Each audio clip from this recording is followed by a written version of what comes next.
Right, so the tangerine complexion terror that passes for the President of the United States, Donald Trump, has now decided he wants to take over Gaza for the US and run it itself, in another example of how the man's stupidity can still actually manage to surprise us. Not to mention is yet another story of a land grab by the US, adding Gaza to a list that now includes Canada, Greenland and the Panama Canal.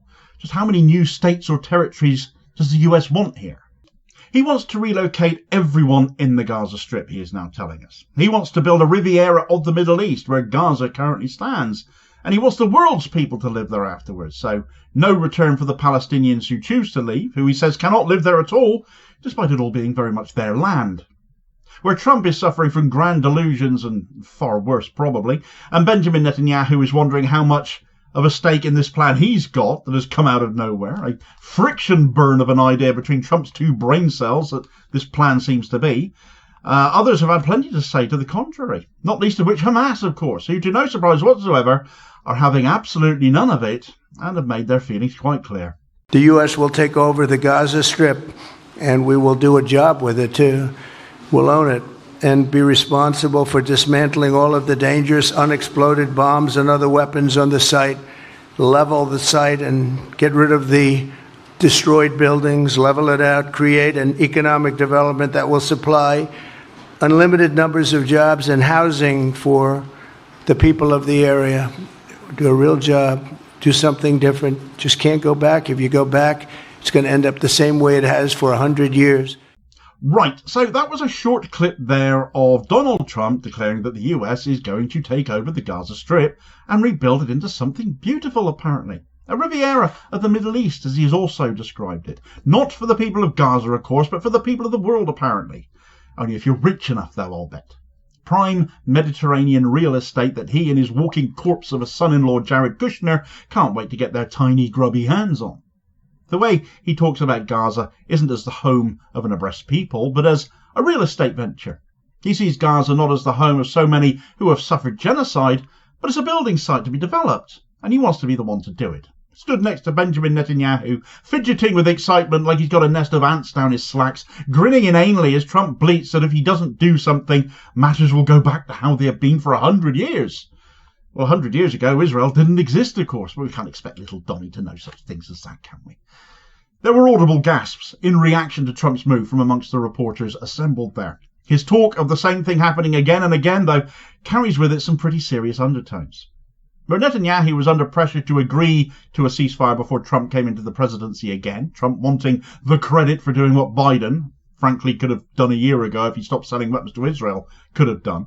But Trump has also assented to atrocities sparking up again, as Netanyahu cannot allow Phase 2 to pass as well. The hard-right settler arm of his coalition government set to collapse his government should he attempt to, and let's face it, he doesn't want a longer ceasefire than he has to here. He avoided them completely for months and months on end, ruined ceasefire talks after ceasefire talks, and it was only when Trump wanted credit for a ceasefire that he finally agreed to one. But in a show of how shallow Trump was in that respect, and how little difference he is in practice to Genocide Joe before him, he's just asked Congress to approve $1 billion in arms sales to Israel, along with armoured bulldozers. Now, where could Israel plan on using them, except Gaza and the West Bank, and possibly in southern Lebanon too, as they are still attacking there as well, instead of leaving, and all despite the ceasefire extension that got agreed there until the 18th of this month. Incredibly, it's also being reported that Netanyahu is chasing Trump for even more than that. He still wants the $8 billion in arms that Biden tried to get passed for him before he left power, before he fell out of power. These are not the actions of men who want peace, but who want even more war.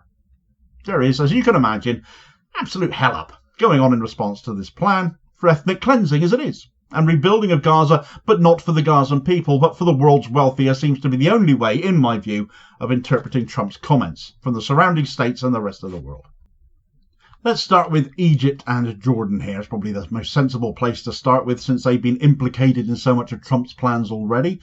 They have been reinforcing their refusal to accept Palestinian people into their countries off the back of this, despite Trump incessantly stating that they absolutely are going to take them. Where Egypt have been perhaps happy to play nice with Netanyahu when it has suited them, aiding him and the Palestinian Authority to maintain control of the Rafah border crossing is one example, despite being in violation of peace accords between the two countries as that is. And Jordan has been playing Switzerland throughout this conflict, refusing to engage Israel in solidarity with Palestine, too US-centric as they have become. And now they are in the position of Israel now controlling 40% of their water supply with their invasion and occupation of southern Syria. Not to mention the fact Trump has cut off international aid to Jordan as well, yet still feels he's in a position to make demands of them.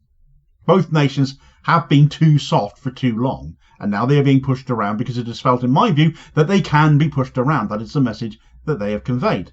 Them both saying, we won't take the people of Gaza now, to my mind is no surprise that they are not therefore being taken seriously about that. Turkey have weighed in, condemning Trump's plan, saying that any plan that disregarded the Palestinians as this one does, regards them as an inconvenience to be swept away. That will only escalate the conflict, and my God, if a fool like Erdogan can see this with the war he's making in northern Syria, it says it all for Trump's intellectual capacity, doesn't it? China is another one. They've come out in opposition. They still back the two-state solution, which, well, to most people's minds, I would hope by now is just unworkable when Israel will never accept it. The Israel project itself, a near 80-year failure, as it increasingly is showing itself to be. The Houthis in Yemen, they've reacted as well. They've downed tools since the ceasefire in Gaza began. Shipping has resumed in the Red Sea untroubled, though they're prepared to start up again should Israel return to genocide, of course. But they have now stated that if Egypt and Jordan oppose this, they will stand in full support against the plan as well. And when they oppose something, well, they have a tendency to fire rockets about it these days, don't they? They tend to be in the general direction of Israel at that, as they become more and more capable of doing. Hamas, however, have really gone for it, though.